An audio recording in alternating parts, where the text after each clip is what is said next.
কক্সবাজার যাব ফেসবুকে স্ট্যাটাস দিছো এ কবি দিয়েছি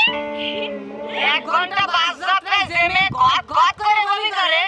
সে আবার ফেসবুকে স্ট্যাটাস দেয় আই লাভ ট্রাভেলিং আরে চিকন থাকলে আমার পিঠে পড়বে কি আমার ঘুরে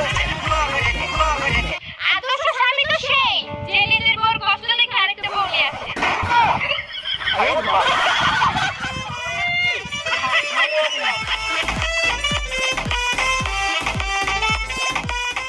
দোস্ত